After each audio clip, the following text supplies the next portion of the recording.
fiafi whaatoa mo le whataunuina ma le whaatinuina o le kalame o le nei vaiaso o le vaiaso o le ngana Samoa i New Zealand. Ua matou whasalau atu i Waimoni i Otara i le tusae ya ma o matou whasalau atu i whaliie o le whaliie o Wavenga a Yesu Keristo ya ma le ua mata ona whaatino ngā luenga mo le manatuina o le aso o le vaiaso o le ngana Samoa ia le ngata fui lea o le whaatinoina o ngā luenga i le tapenanga o tau mafa Samoa i le oranga o le tama malteine Samoa ia pei ona tau sila mai ia o au nei ma le whatua ti akono le whatua nai a le ata ia o tofu ma ua ma le umeke ia o lo whaia ngā luenga o manunga o le popo ia ma lo talitali whanau au kala mou o whakitoa nei po kalame mo whanau sa soifua maola i New Zealand nei ia o lo talia la tau mo le mai a mai o aonga ia ona mafuta mai lea o wa fo ile whataunuina o le whaamoemoe na ia whaalaulo atu ia i la tau whaasino tia i la tau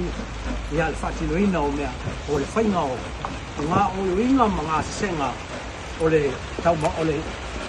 tapenaina o tau mafa Samoa ia lelo mato lua le valunga o le popo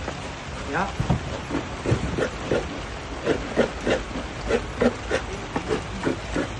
e whaamoemoe o le umu pausami ngata le umu pausami o whai ai e leni e tauina i li popo ngata fwoi lea o le saunia o le tepe mo le sunuina o le niu e whaatoa ai le whaausi umaona tapenaina le whaausi esi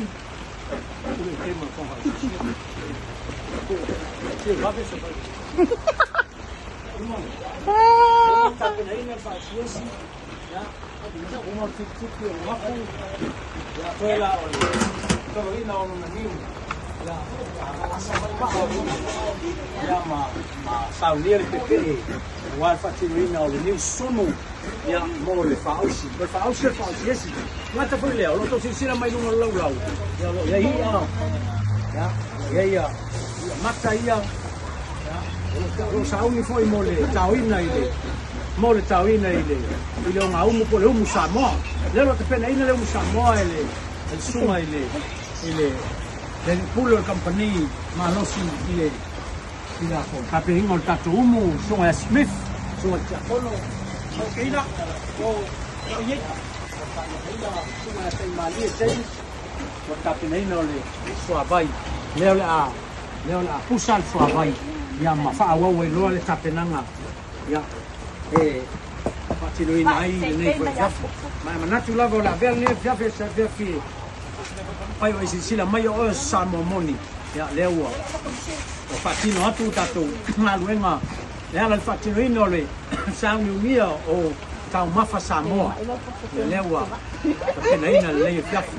ai te lo la whaawau pe tatou matamatanga ma whasaluina o tatou ngai oinga ia it's time yo lo mana ia whaataitele lo sila mai whaatailo au mai subscribe share and like and testify